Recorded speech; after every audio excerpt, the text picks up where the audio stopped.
What's up, everybody? Welcome to Tones Overthinks It, the show where I think too much to make up for the people who don't think at all.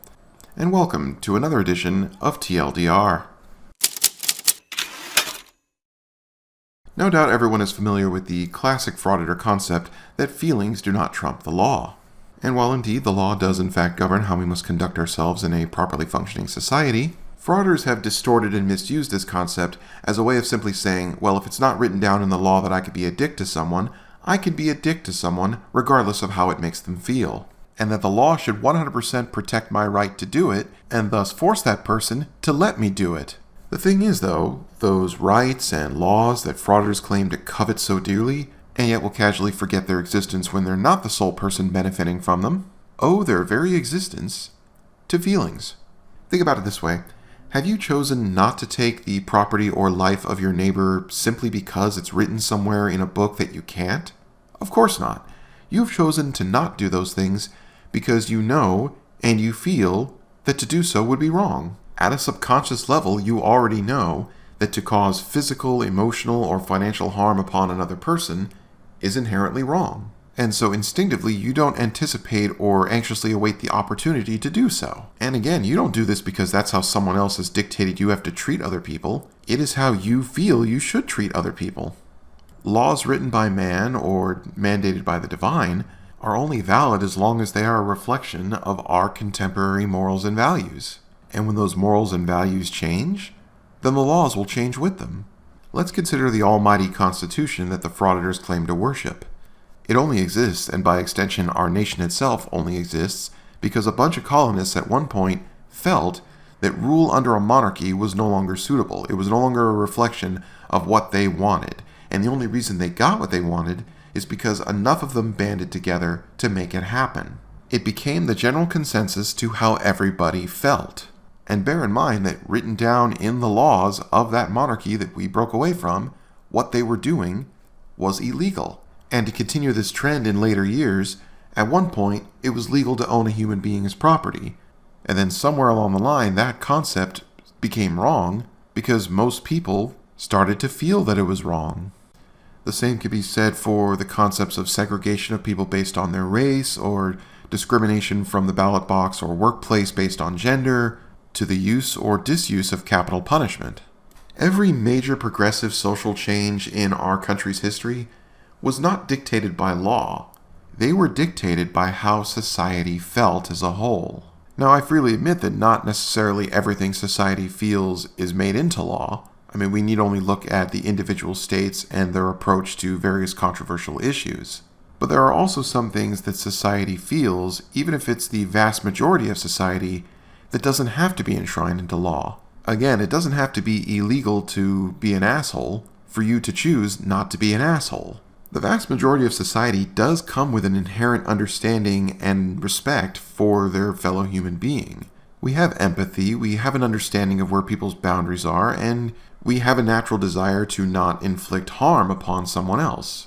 And in turn, we expect the same coming from them. Most rational, sensible people have a mutual agreement with one another to, well, not be assholes to each other. So when a frauditor shows up and says, well, your feelings don't trump my rights, what they're really saying is that they don't have to show empathy or respect for anyone simply because they don't want to, and that they feel they're within their rights to cause disruption or even harm upon other people without consequence. Except in society, that is not considered normal or virtuous by any means. Now, I've already made a video explaining the size of frauditors' audiences and the fact that they represent a very, very small minority, but for all intents and purposes, the idea that they don't have to exercise even the slightest bit of common decency, and that the very concept of it is somehow the antithesis of their rights, is not a reflection in the slightest of society's morals and values. The fact is, the majority of the human race doesn't like it when their life is disrupted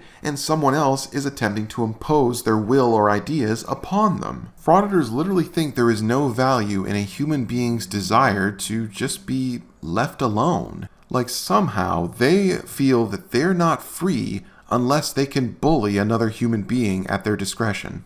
Nobody who gives a damn is going to find virtue in that. Just because that's the hill you've chosen to die on, doesn't mean people are going to think you're brave or noble for choosing it. Frauditors like to claim that they have this somehow better understanding of what's lawful and unlawful, yet they entirely lack any understanding of what's right and what's wrong. And what they don't understand is, right and wrong are the foundation of literally everything else. Those are the basic human feelings that have steered us to where we are for thousands of years. Being suddenly dismissive of that doesn't make them better. It doesn't make their arguments suddenly valid. They are effectively saying that basic human morality is meaningless and that their own self-serving desires somehow are more important. It's no wonder they want to try to downplay feelings or take them out of the equation, because without them, they don't have to confront the fact that they're in the wrong. And you want to know the most ridiculously ironic thing about all this is? Literally everything frauditors do is motivated by their feelings. Think about it. When they're out and about and they want to impose themselves on someone and that person even remotely asks them, even nicely, to not do it, they suddenly feel slighted. They feel like, oh, they need to teach this person a lesson. They feel that the whole idea of themselves as being superior is under threat. When they decide to go insult people or mouth off at the police, it's because they feel angry. They feel wronged because someone told them they weren't allowed to do something and held them accountable for when they did it. They feel entitled and thus give themselves these fancy labels like activist or journalist because they feel like they deserve to be above others. When someone offers a dissenting opinion online in response to their actions, they go out of their way to try to silence it. They can't stand the idea that someone disagrees with them. And bear in mind, legally, everyone's entitled to their opinion, and yet these people feel insulted if you give it. So it becomes less about the law and more about their feelings. But then again, maybe I'm just overthinking it. Thanks for watching, everybody. If you like what you see here and you want to see even more in the future, please consider subscribing to my channel. Also, feel free to share your thoughts down in the comment section. I always love to read them. Till next time.